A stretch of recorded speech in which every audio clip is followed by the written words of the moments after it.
with some of the challenges we face in communities across the country.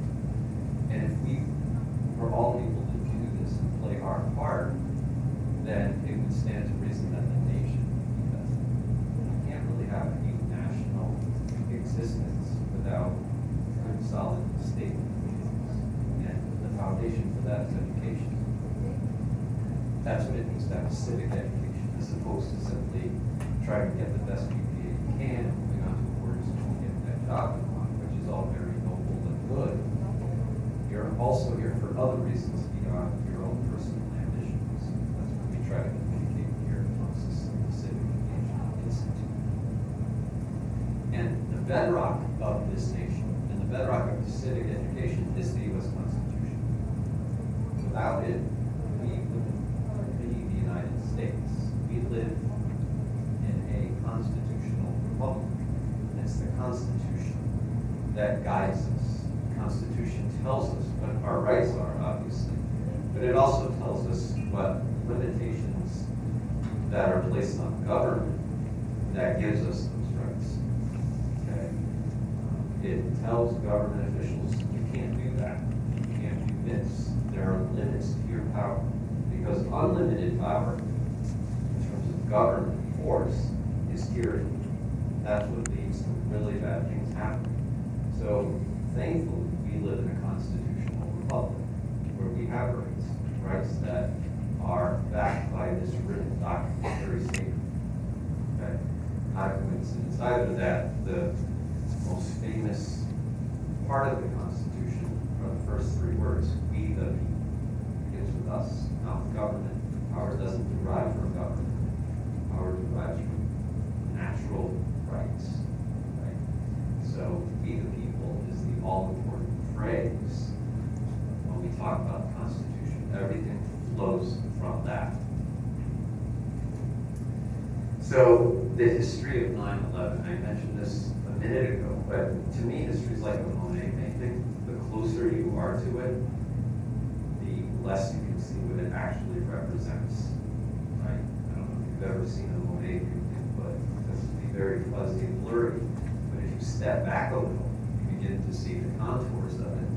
Farther away we step from an event like oil, the more we can get a sense of objectivity, the more we can figure out what that event actually meant. It's a lot like in your life. If some crisis happens to you, in the immediate aftermath of it, you're trying to piece together what it represented, what it meant, right? But with the passage of time, 5 years, 10 years, 20 years, you get a better sense of what that meant. Maybe that crisis turned out to be the best thing that ever happened. Right? You don't know that. You only know that with the advantage of time being distant enough for you to gain some sort of perspective on it. Okay, so that's why we're studying 9/11 now, and we can more accurately and objectively look at it. It's about the emotional baggage that surrounded it, because it was one of the most emotional events in American history. So September 11th, 2001, and this is kind of reiterating the point I just made, that this is one of the images that is etched in our minds, our collective imagination, when we look at 9/11, those planes going into those towers, right? And look how close. We had a snapshot in real time of exactly what happened. Very powerful event, very emotional event.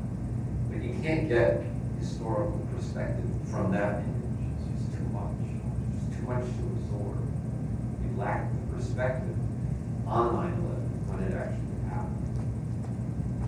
Now 20 years later, lots has changed. Those towers are no longer there. There's now a memorial in place of it.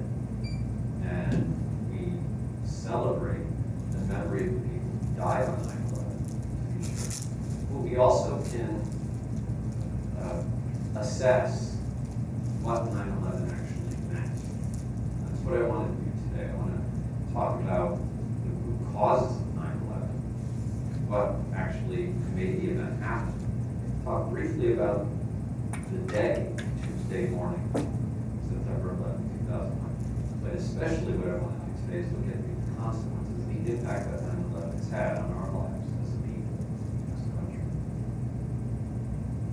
So if we go back in time, what we know about 9/11 and how that event came to be is that another major episode of American history had to end before 9/11 was even possible. And one of the events that came to an end was the Cold War, this 45-year confrontation between the United States and the Soviet Union and their allies, right? Essentially, this was a contest between capitalism and communism, between democracy and dictatorship. And it ended with the collapse of the Soviet Union. And one of the chief symbols of that collapse was the beginning of the end of the Cold War, and that's the coming down of the Berlin Wall in 1989. Now, at the time, no one realized it, but when the East German people tore down that wall, this was a symbolic gesture that meant communism was not adequate enough to prepare to meet the needs of the people, not just in Eastern Germany, but in Poland, Czechoslovakia, and in the Soviet satellite countries that are now Uzbekistan and others, right? So by 1991, the Cold War officially had come to an end. And as it did, many in the West, many historians and political scientists, they began to say that this is the end of ideology. What does that mean, the end of ideology? It means that liberal Western democracies had triumphed over communism. Communism had become, since the Cold War ended, a rejected idea of the past. No, not so quick, but that was the assumption. That was the argument made by many historians at the time, that this is a triumph, a victory for liberal democracies over communism in this battle. But because we are human beings and we are flawed creatures, you can't really have the end of ideology. So long as ideas are present in people's minds, you're going to have confrontations, this battle of ideas. And so when communism came to an end, one ism, communism, was replaced by another, and that's terrorism. Looking at it another way, it's as if the United States needed enemies to fight. If it wasn't communism, then what else? I remember very distinctly living through this period of time, and the widespread assumption was the United States was the only country left standing. It had become the global superpower, more powerful than any country in the history of the world. And to a large extent, that's true militarily, economically, and so on. But the idea that challenges were now all conquered was not accurate. There were new challenges that lay ahead, new confrontations, one of which was against so-called terrorism. Also, none of you here, I believe, lived through the 1990s, but this was a period of great prosperity for many Americans. Certainly not all, poverty remained. But after the very short-lived recession of 1991, what we had is an age of prosperity, unlimited prosperity, for the rest of the decade, for the rest of the century. This was the era in which Bill Clinton was president, and he presided at a time of great national financial advantage for the United States. I remember very distinctly also that lots of Americans were benefiting from this. Jobs were not hard to come by, and these were very well-paying jobs, especially those who went to college, got into the tech industries. Some were making records amount of money with just a college degree. That's how advantageous the economy was to lots of Americans, especially those who were able to get college degrees at the time. Right?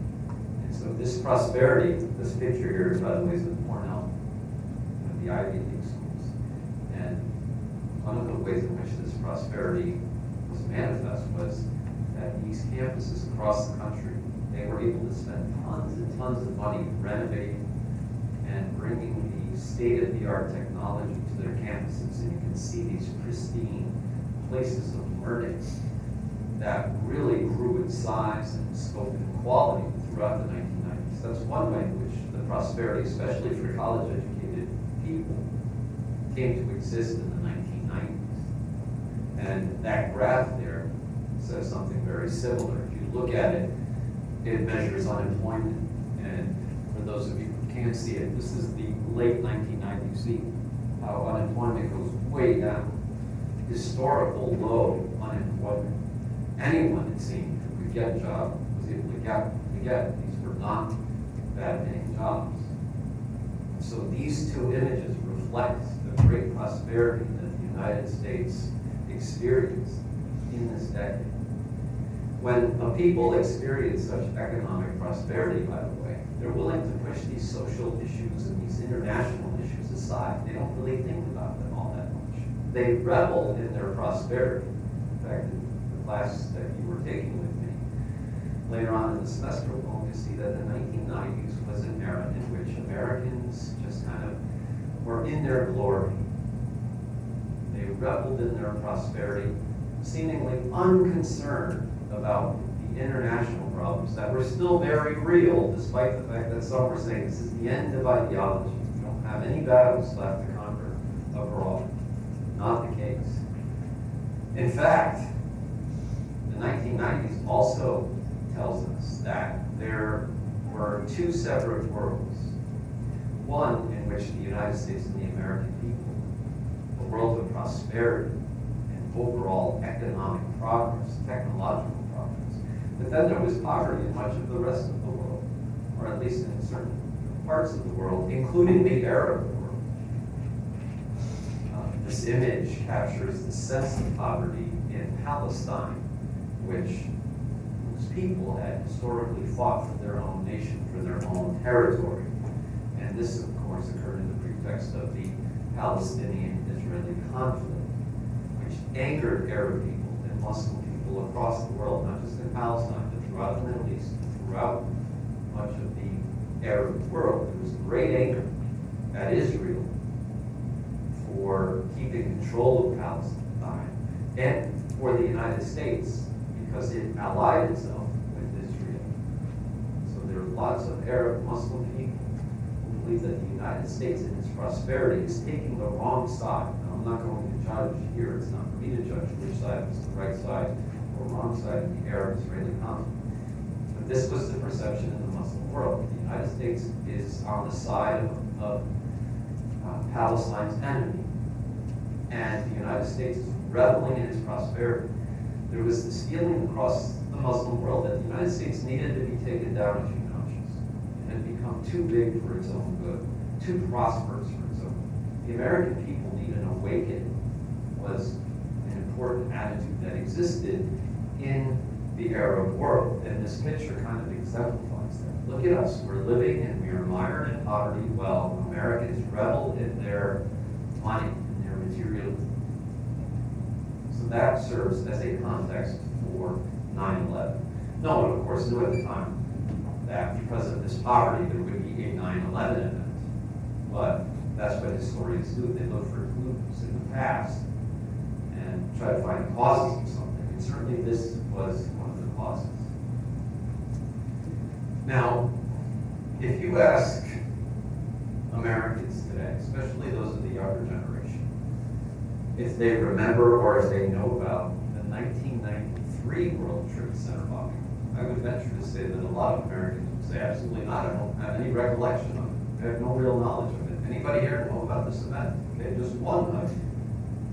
It's amazing to me because this was a pretty spectacular event in the sense that it killed people, just a few, and it wounded many others. But the bomb that was detonated in a garage, lower level garage in the World Trade Center North Tower, it killed and harmed people, but it left a crater 150 feet wide and 3 stories deep. And it was international news for about 2 weeks, and then it just disappeared.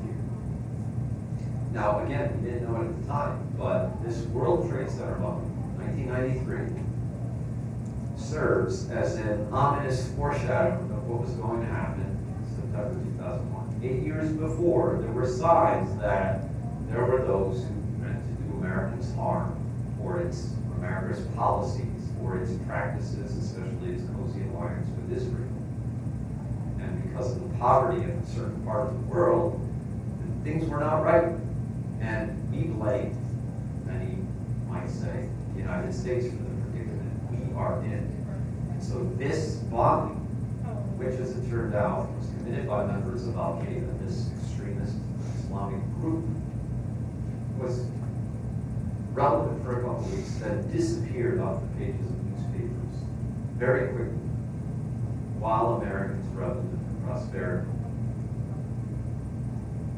So sometimes, again, even in your own lives, you might say that was a foreshadowing of what was going to happen. This was important. I didn't know it, but it becomes important, as does this 1993 event. So that brings us to September 11, 2001. You know, the more I think about it, the more I realize it's hard to believe that 9/11 was one day. In fact, just a few hours in one day. That's all it took to happen. And the reason that fascinates me from an historical perspective is that it seems like 9/11 has acquired this sense of timelessness, that it's been with us all the time, and it's never ending. Right? But we sometimes forget just a few hours on Tuesday morning, September 11, 2001. It's all it took to change the world, and certainly to change this country. Because there was a lot of death and destruction. More than 3,000 Americans were killed in these attacks, not just in New York, but in Washington, D.C. and in Pennsylvania. Right? Many others were wounded, some permanent. Others certainly suffered a form of PTSD for experiencing the trauma of 9/11. Beyond those who suffered physically, though, you could argue that America entered very quickly into a period of post-trauma. This is a traumatizing event because these images are seared in our brains, in our collective memory. And any major event like this is bound to have significant effect, significant impact on a country, as 9/11 did. I can't think of an event, in fact, that has had a greater impact on America in its history, with the exception of the Civil War.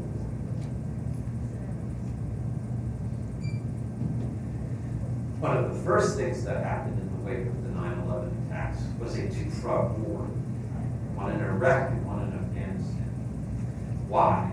Well, it was quickly discovered that some of the bad actors, as they were called, in Al-Qaeda were the ones responsible for the 9/11 attacks. 19 hijackers took 4 planes and drove them into buildings, killing people, hurting people. 19 were members of the Al-Qaeda terrorist group, headed by, of course, Osama bin Laden. Right? Osama bin Laden actually admitted to this later on, and gloated about it, being surprised in a good way that these buildings eventually came down. He didn't think that could actually happen. Coming down, the collapse of the World Trade Center towers was as traumatic as those planes flying into the buildings to begin with.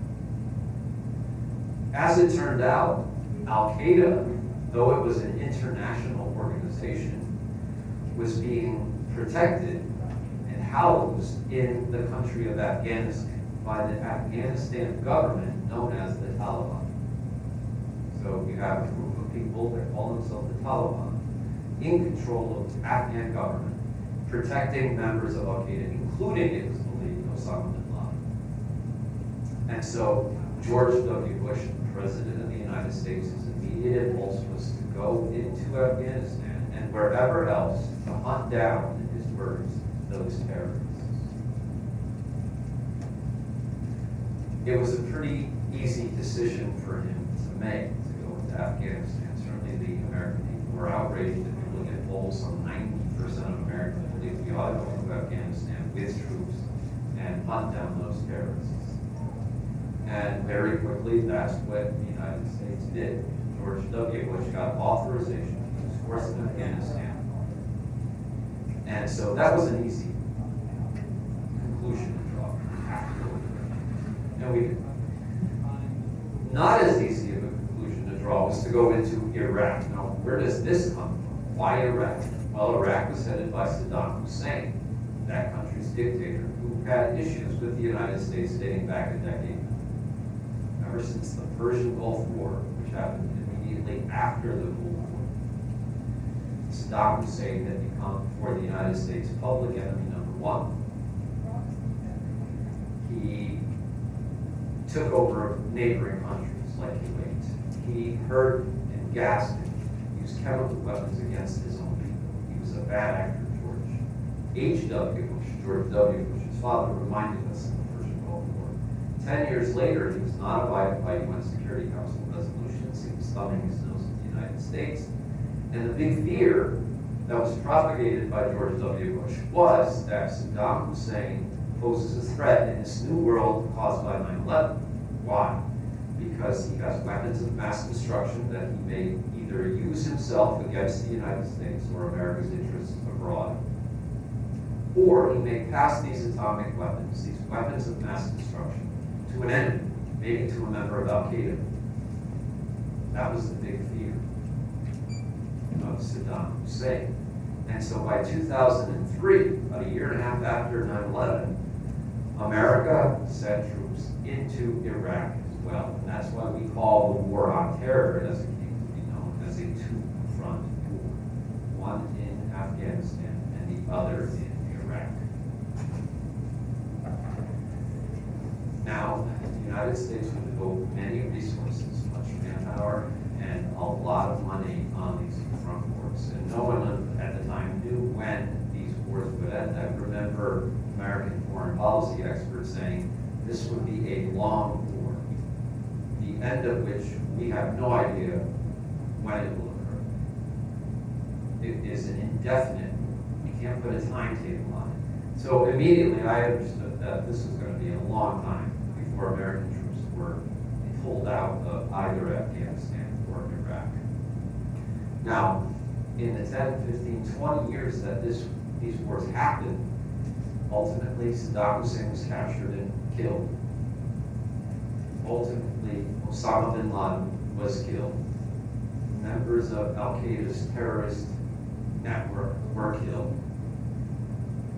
But it occurred at a tremendous cost for the United States. Not just in terms of the numbers of American soldiers. And we also have to remember, by the way, one other cost of these wars is the untold number of deaths that occurred in Iraq and Afghanistan. These civilians died there. Astronomically high totals. Tens of thousands, hundreds of thousands. We don't, to this day, have the exact figure. Another consequence of this war on terror was that there were never any weapons of mass destruction found in the possession of Saddam Hussein. So very quickly, the very reason we went to war in Iraq was found to be a flawed reason. And because of that, George W. Bush got a heck of a lot of criticism by members of Congress, some of whom gave him the authority to use force. Still, they criticized this, and they labeled this Bush's war. The war in Iraq was going very poorly. Though Saddam Hussein was captured and killed, the American soldiers there were having a very difficult time persuading the Iraqi population that America had done the right thing there. Without getting into the details of the Iraq war, we could go on for a long time. There are other constitutional questions that arose from this war on terror. It should be noted that, first of all, Congress did not give President Bush a formal declaration of war, either for Afghanistan or Iraq. The Constitution tells us that the president must get a declaration of war from Congress before he is allowed to wage a war. It's very clear in the Constitution. A declaration of war can only come from Congress. Once a war is declared, then the president, as the commander-in-chief, can wage a war. The best that Congress did in both Afghanistan and Iraq is to give the president the authorization to use force. That's not a declaration of war. Very different. Congress provides a formal declaration of war. It says, we hereby give the president the power to declare war. Those words were never used. Simply authorization to use force. Very vague. Always pay attention to the language politicians use. When they use vague language, don't trust what they're telling you. That means that they can define something any which way they want. Whenever a government official of any kind uses this kind of obscure, vague language, then you can rest assured that they're going to mold it and shape it whichever way they want. How much force? Well, the authorization to use force didn't spell that out, it didn't specify it. For how long was this force going to be used? No comment, no one really knew. What kind of force? Are we talking about bombs dropping from airplanes, ground troops? The best that Congress did was to say, well, whatever the president needs. And this is a very important turn of events because what happens after 9/11 is that the President of the United States gets broad power to do as he pleases internationally in terms of foreign policy. He could essentially have a blank check written out to him by Congress, and he could use whatever force he wanted. Those unanswered questions, he himself could answer them. And as it turned out, how much force? Enough to kill tens of thousands of people, including a few thousand Americans. How much force? Well, kill civilians in Afghanistan and Iraq. So quite a lot of force. Over 20 years' time, by the way. For how long? 2 decades at least. We just pulled out of Afghanistan a couple of months ago, right? We didn't do that in the best way possible, to be sure. But it took 20 years to extricate ourselves from that situation. So these are the constitutional questions that the war on terror has raised, and there are more as we'll go on. Yeah. So, if you had gotten the declaration of war, would that have prevented more backlash from all the soldiers? Okay, so the question for those of you who couldn't hear it from the camera is, would George W. Bush have gotten less backlash if he had gone and gotten a declaration of war from Congress? I would say yes. This gives the president some protection constitutionally. And it also lays the blame or the reward for going to war if it's a success or failure squarely at the hands of Congress. Congress can say, this was our doing. We gave the president this force. But because it didn't give him that declaration of war, then Congress could A, criticize the president when the war was not executed correctly, and B, wash its hands, absolve itself from responsibility at all. And that's precisely what happened. And by the way, I don't know if anyone here knows, but when was the last time a president got a declaration of war from Congress? Does anyone know? Vietnam, there was no declaration of war. World War II, Franklin Roosevelt got a declaration of war from Congress to go to war against Germany and Japan.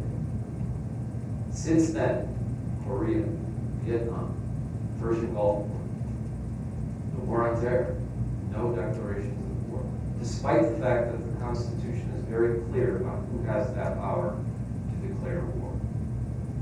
Right? So this is a huge impact of 9/11. It simply increases the tremendous power the president already had. We mentioned how the long-term consequences of this war has been a 2-decade-long war. This has become America's longest war. We used to call Vietnam America's longest war. No longer the case. Now it's the war on terror, the war in Afghanistan in particular. Depending on who you ask, the war on terror costs from $3 trillion to $6 trillion. Either way, it's a lot of money. I love it how government officials, when they talk money now, it's not even billions anymore. When I was a kid, it would be billions of dollars, and that was an astronomical figure. Today it's trillions of dollars. We can't even get a sense, a real sense of how much money that is. That could have been used in maybe more productive ways, right? So the fact is that it costs money to wage war, especially one for 20 years. And I don't know what exactly we have to show for it, apart from killing terrorists, which I suppose is a necessary thing, but beyond that, yes? So I saw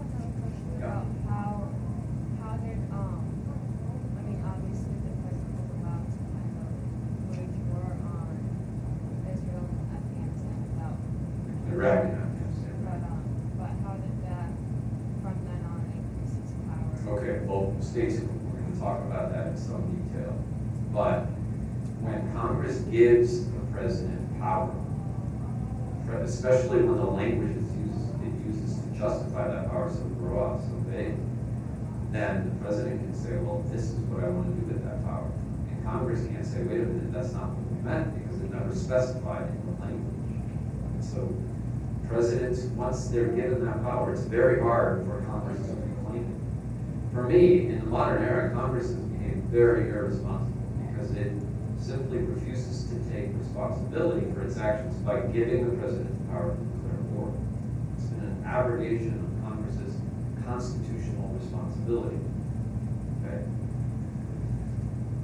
Also, another long-term effect of this war on terror is this increased perception that America is no longer the great power it was. I mentioned the 1990s. There was no time in American history where the United States was the big, huge global power it was in the 1990s. It was at the top of its game. But since then, in particular because of 9/11, and especially because of the 9/11, post 9/11 war on terror, the United States has indeed been taken down a few notches. It has lost that kind of allure, that international appeal that it once had. So, foreign policy-wise, the United States has experienced some pretty grave consequences. And to this very day, even America's allies are beginning to ask, well, can we count on the United States for support? Can American power make things better in the world? There's no consensus on that anymore, the way there was in the 1990s when there was this quote-unquote end of ideology. Of course, another byproduct of the war on terror, maybe the most controversial aspect of it, was the Patriot Act. It actually has a more official name: Uniting and Strengthening America by Providing Appropriate Tools Required to Intercept and Obstruct Terrorism. That's how Congress speaks, by the way, which is to say it doesn't really use real English. Always be leery, again, of Congress using these big fancy words to describe something. I would say that by the middle of that sentence, you stop paying attention, right? Because it's so obscure and so convoluted. What is it actually saying? Well, we know this law as the Patriot Act of 2001, which, by the way, has been renewed over and over again by several administrations, so it's still in place with slight modifications. But this is a 100-page law. Has anyone here ever read the full transcript of the Patriot Act? Of course not. I tried to do it several times. I couldn't get through it. It's like reading Greek. And you almost think it's on purpose. I don't know that Congress actually wants Americans to understand what's in the Patriot Act. You get that impression just from the very complex language that is used. 100 pages. Well, if you sift through those pages, you get the sense, you reach the conclusion that this law significantly enlarged the search and surveillance powers of federal law enforcement officials, including and especially the CIA and the FBI. It gave these agencies the power to surveil people in ways that some regard as unconstitutional. Sections 201 and 202 specifically added computer and terrorism crimes to the list of serious offenses committed in connection with law enforcement officials who could seek a court order to eavesdrop. So I'll give you an example in the real world of how the Patriot Act might work. Let's say you have, I don't know, an Arab American living in Detroit, Michigan, right? He's a citizen of this country. But he's got a cousin in Yemen. The cousin occasionally calls him. And because there might be a probability that in Yemen there is a terrorist network that might do harm to the United States, the Patriot Act gives the CIA the power to listen in on that conversation, even if these two people have done nothing wrong. Now you might say, well, they're Muslims, so maybe they should be surveilled, because we all know that Muslims are the ones committing terrorist acts. Well, that's not entirely true. That's completely an oversimplification. And it does not take into account the fact that 99% 99.9% of Muslims don't do these kinds of things. So you're focusing on one particular group for the sake of keeping America, quote unquote, safe. And is there probable cause here? Not necessarily. They're having a conversation. You might gather some intelligence that the cousin in Yemen has joined some very odd kind of organizations, like extremist organizations. But beyond that, there's no probable cause. Yet, the Patriot Act gives these intelligence agencies the power to eavesdrop. And by the way, if the CIA has this power to eavesdrop on this conversation, is there anything to stop it from eavesdropping on your conversation or your conversation? No, absolutely. Once you make that precedent happen, then all bets are off. Anything is possible. And this is what we need to know about government. Once it gives itself power, it's really hard to reclaim that power for the American people. Right? And by the way, the more power government officials have, the less rights we have. Our rights decrease in proportion. You can't have it both ways. You can't have both. You can't have unlimited government power and unlimited rights for people. Unlimited government power, fewer rights. It's just the way the world works. So again, this is the most controversial element. Some might argue that the Patriot Act was very necessary, and maybe it was in some way because perhaps it's kept us safe. It's prevented other 9/11 attacks from happening, maybe. Although I would have to see the evidence for that before I draw that conclusion. It wouldn't be long before the war on terror also became one of those sources of polarization. What's polarization? We talked about it briefly on and off in our class already, but what is polarization? Like, the opposite side, don't have each other. Right, and in this particular case, political polarization means this battle between so-called conservatives and so-called liberals, between Democrats and Republicans. We are a divided country, and it seems like we can't get along. We are in two different camps. And as a result of that, we have a very difficult time establishing consensus to make democracy work. Right? Well, the war on terror is one of those things that has increased polarization in this country. And you can see it here from this very simple chart. You can see that the number of people in 1994 who were in the middle, who could see the liberal side if they were conservative, and the conservative side if they were liberal, was very large. But what did it do by 2004? Once the war on terror became controversial, that middle became very small, and even smaller by 2015. That dark blue is shrinking. That means polarization is increasing. And that was in 2015. I haven't mentioned the name Trump yet, because once Trump comes into power, you can imagine that that blue will shrink even more. We are more polarized and divided than we ever have been. And much of this has happened over the last several years, but it was really 9/11 and the aftermath of 9/11 that increased this polarization. So this has to be considered one of the long-term effects of the war on terror, to be sure. This is a map of what I just described. The area in red represents those who might identify themselves as conservative, perhaps belonging to the Republican Party. And the areas in blue represent those who might describe themselves as liberal, belonging to the Democratic Party. You can see that much of so-called middle America is red. And the eastern and western edges of the country, and a few sprinkles in the middle, see themselves as liberal. And that does not bode well for the future process of democracy in this country, for sure. And of course, polarization can lead to all sorts of chaotic things. And I suppose the most visible representation of that is the events of January 6, 2021, when the nation's capital was overrun by hundreds of people angry at the 2020 presidential election results. Some of these people are just now beginning to be charged with crimes. Some of these crimes are very serious. So this is what this kind of polarization can lead to. And we always, as historians, look for the root causes of injustice. One of them is the war on terror. Sure, there are other things that have happened since then, but you can see that 9/11 ushered in a new world of kind of chaos and division. We have not recovered. If anything, it's gotten worse. Would you say that this is also like gone into Congress and like policy making? Absolutely. Being able to like decide.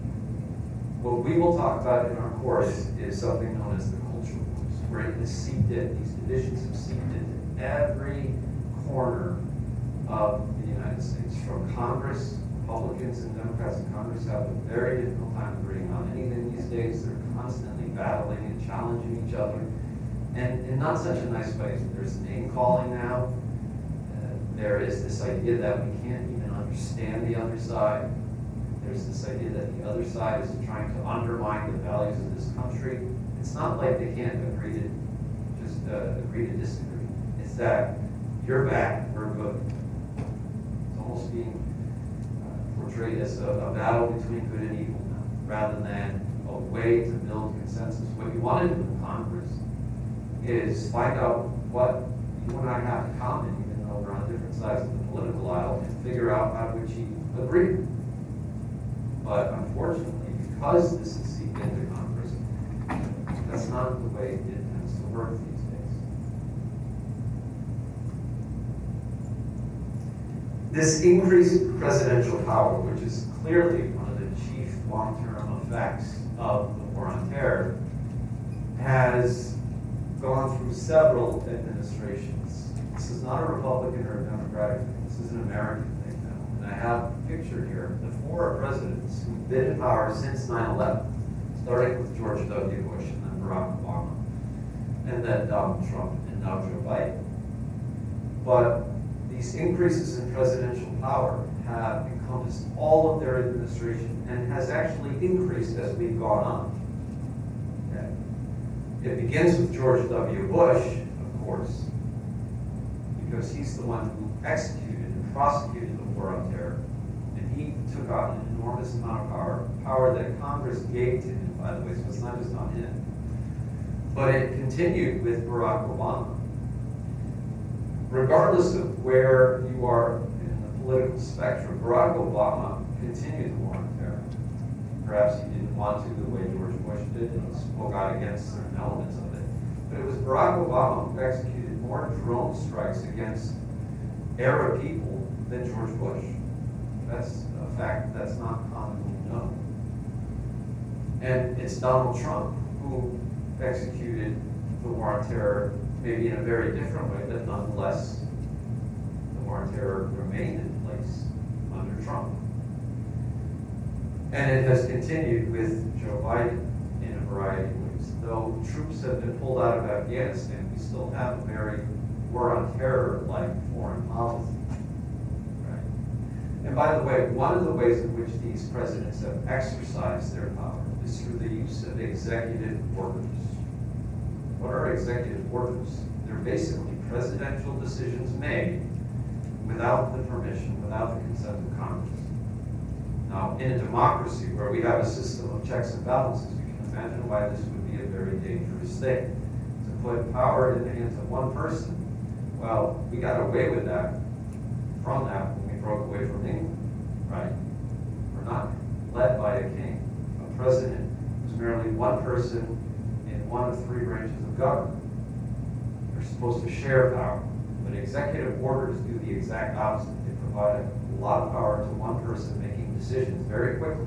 Sometimes that's necessary, but it should give us all pause to think, do we truly live in a constitutional republic anymore if presidents have assumed that much power?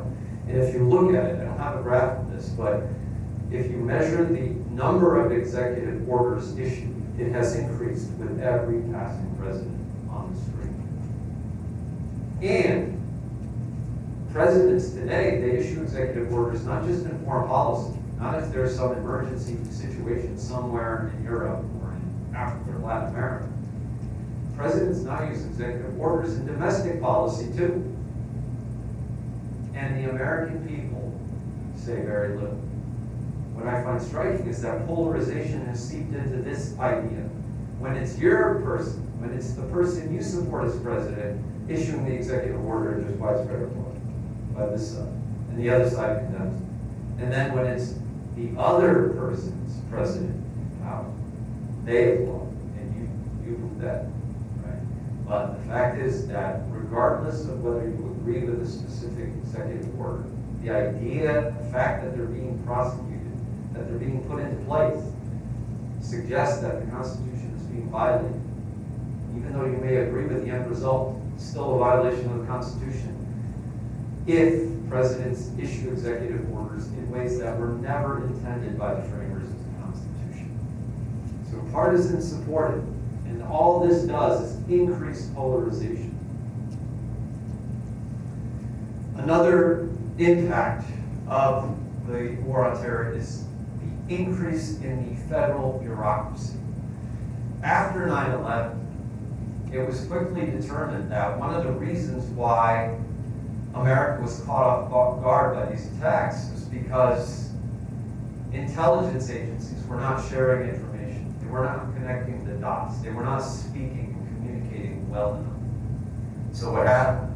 The United States, under George W. Bush, established the Department of Homeland Security, which consolidated 22 federal agencies.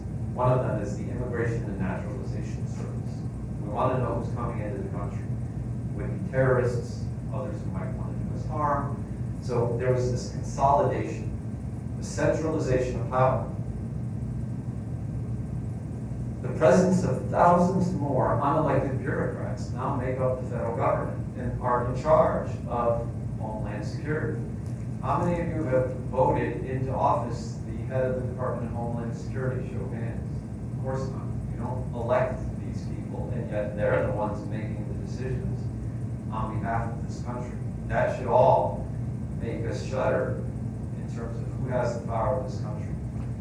If you look at the origins of this country, in the days of George Washington, there were like 4 cabinet members. Americans could hold these people accountable. How many federal bureaucrats are there now? Hundreds of thousands who cannot possibly be held accountable to the American people. We do not elect them. What we have here is a huge wall between voters and between the officials who make decisions. A huge wall, a buffer that threatens democracy every day, and we don't even know it. We take it for granted. We all have to be aware of what I would call the slippery slope of power. It starts with the Patriot Act, which might have been a noble, well-intended law. But then it leads to something like the gathering of metadata, which has happened for a few years now. Everybody's data is somehow out there on the internet, wherever the case may be. And we see it all the time, especially in terms of social media. Do you ever go on the computer and, maybe a week before you went on Amazon and checked out some sneakers or some shoes, and all of a sudden you get all this advertisement on shoes, right? How many of you have experienced that? All right, now something even scarier. How many of you have never typed in anything about, I don't know, a ride on a lawnmower or something? Never typed, just had conversations. And then suddenly it appears in an advertisement. Now that's scary, isn't it? That makes you wonder who's listening. I'm not a conspiracy theorist, but you gotta wonder what's going on here. We did a test in my house with this where we mentioned a certain brand of dog. Without typing it in. Without right? typing it, like every hour over the course of a week to see if that brand of And what dog happened? popped up. Like you get ads Everywhere. for that brand of dog. You It's have scary. Alexa or Google. It just like on our iPhone. There you go. That's what metadata can do. So it's not a very big leap between the Patriot Act and the gathering of this data. You wonder who has it. And if social media outlets like Facebook have access to this information, you can rest assured the government somewhere has access to this information too. And then the next thing, I don't know if you've read in the news lately, but the IRS, the Internal Revenue Service, now it's being proposed, can have the power to look into every American's bank account for tax purposes. You see the slippery slope I'm talking about. We start with the war on terror, which we must conduct, obviously. 9/11 happened, can't deny it. have to prosecute it in some way. But at the same time, once you give government the power to do these things, you can't stop it when you want. Government takes that power and will use it for other sources. It's really at the heart of human nature. When you have power, you want to keep it, and you want to increase it. Plain and simple. And so all of this, I would say, over the 20 years that the war on terror has been fought, has led to the erosion of freedoms, which is a constitutional crisis. Now, we don't really think about it in those terms, certainly not on a daily basis, but the erosion of freedoms has become perhaps the single greatest impact of the war on terror. Which gets us back to what I was talking about earlier. We come to these events, we put these events together so we can inform people of the constitutional questions that arise on a daily basis for all of us. We are not immune from any of this. We are all Americans, and therefore we are all impacted by the erosion of civil liberties every day. And we see it probably in our own lives in one manner or another. And this is why we put on events like Constitution Day, panel discussion, or a presentation on the war on terror. Okay. That concludes my presentation, but we do have time for some questions. I know you've been asking them very nicely, but if there are more questions, I'd be happy to take them now. So can presidents be impeached over declaring war without like? Okay, so the question is, can presidents be impeached without getting a declaration of war from Congress? I suppose they could if Congress had the nerve to impeach them, right? But it gets tricky because who is giving the president power to go to war without a declaration? It's the very Congress people who are in charge of impeachment. So that's not going to happen, right? In the real world, that would not happen. Right? To me, but just to finish my point, to me, it's not necessarily the president's fault alone when he takes the power to go to war without a declaration.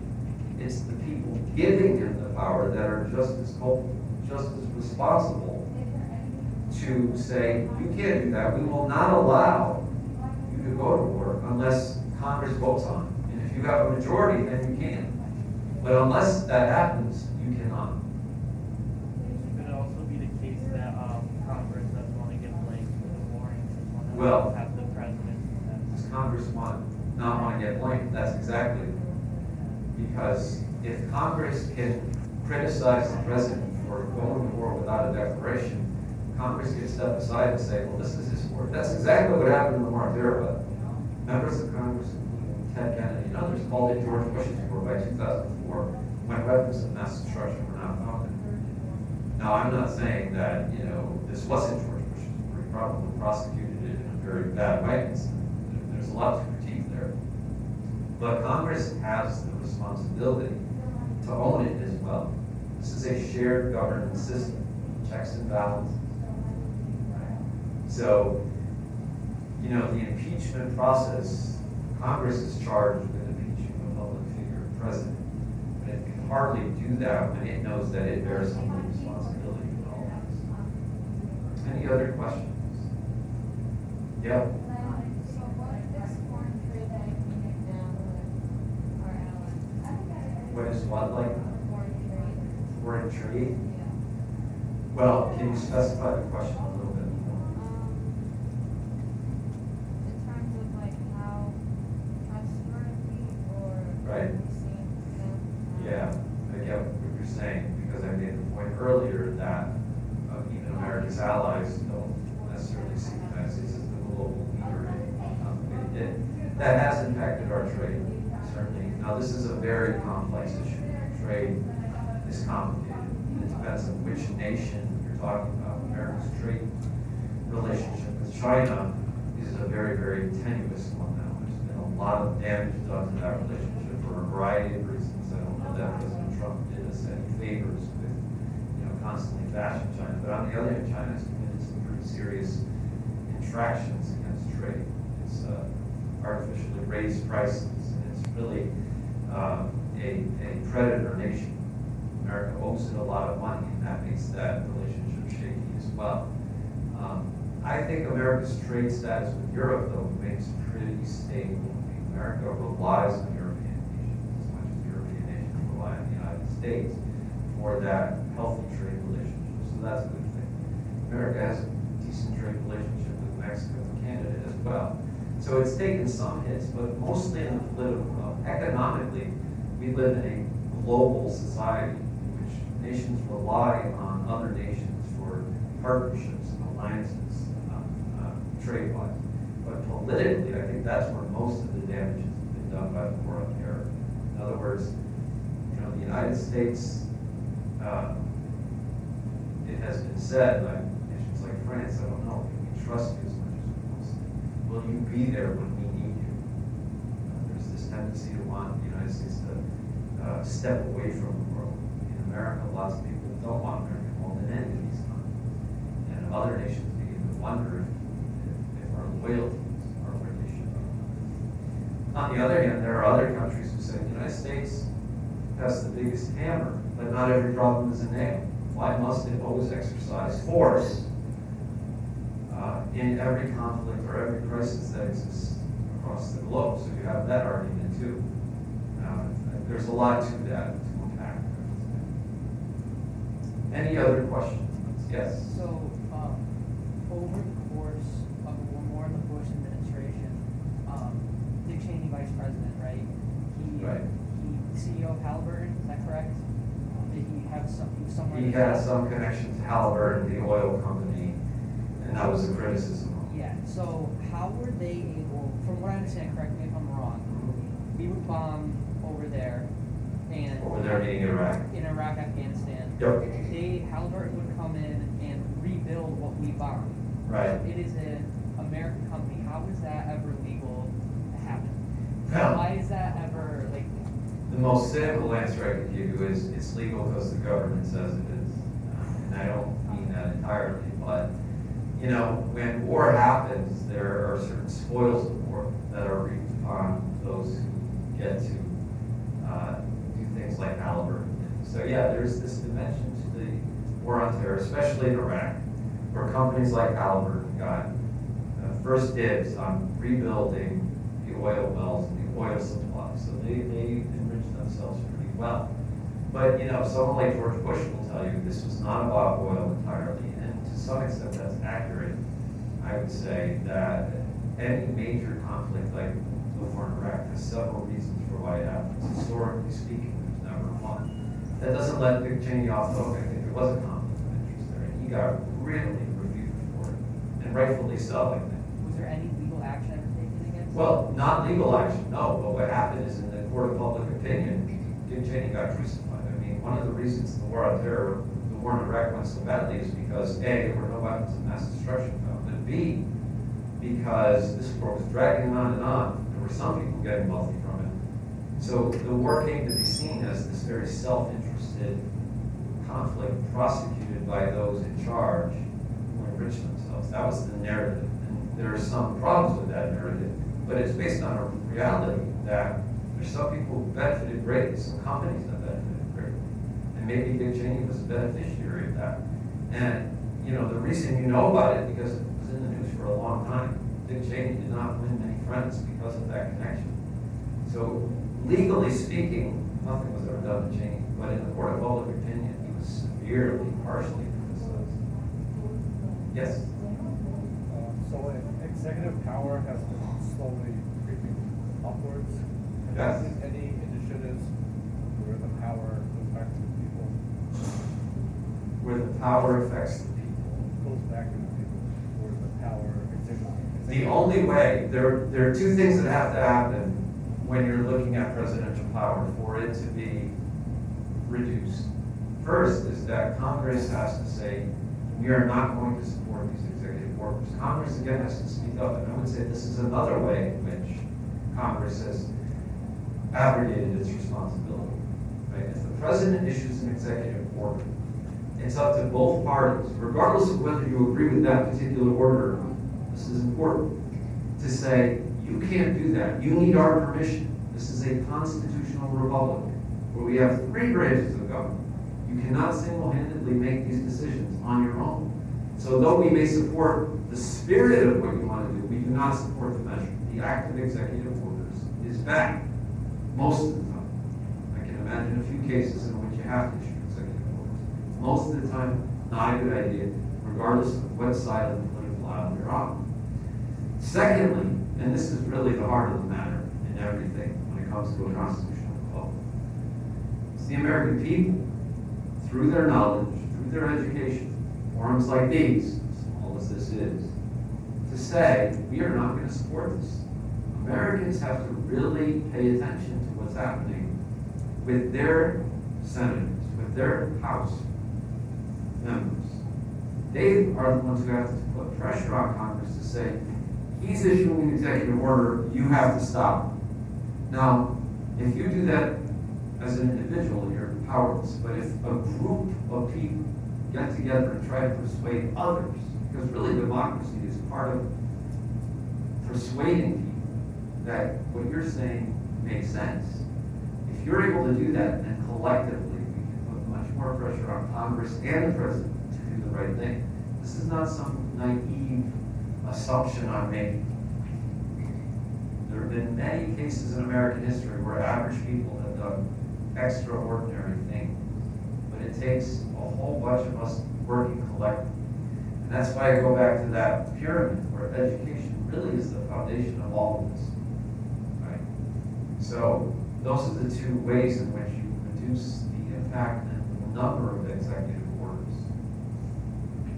Okay, well, thanks for coming. I do appreciate it. And, we can continue this conversation in class at some point. All right, I want to thank Mike, by the way, for videotaping. So if your classmates do want to watch this, they certainly can do that on their own time. Within maybe a week or so, it'll be up on the Dunce's website. They don't get the food, you all have the contract. So take some home if you want. Okay?